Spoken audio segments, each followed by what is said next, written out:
Pagbasa gikan sa mga buhat sa mga apostoles.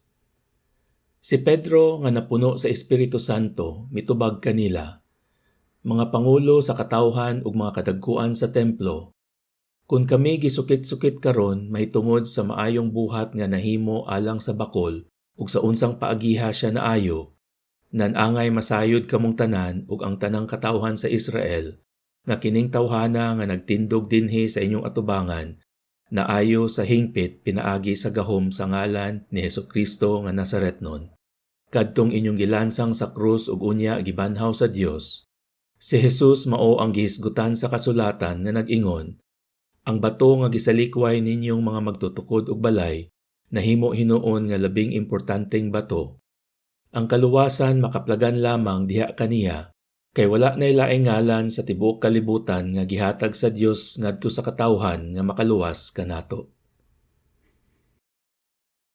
Pagbasa gikan sa unang sulat ni San Juan. Palandungan ninyo unsa kadako ang paghigugma sa Amahan kanato.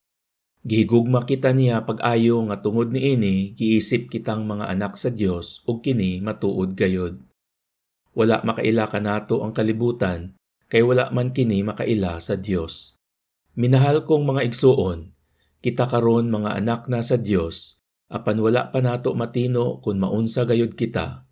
Ang nasayra nato mao nga inigpadayag na ni Kristo, may sama kita kaniya, kay makita man nato siya sa iyang pagkamao gayud.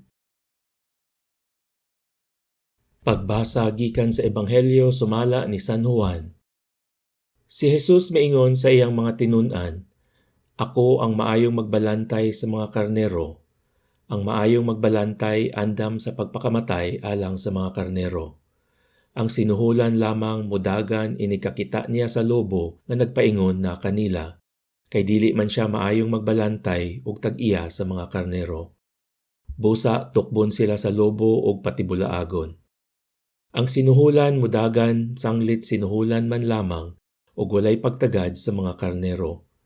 Ako ang maayong magbalantay sa mga karnero. Ingon nga ang Amahan nakaila kanako ug ako nakaila sa Amahan, nakaila usab ako sa akong mga karnero ug sila nakaila kanako.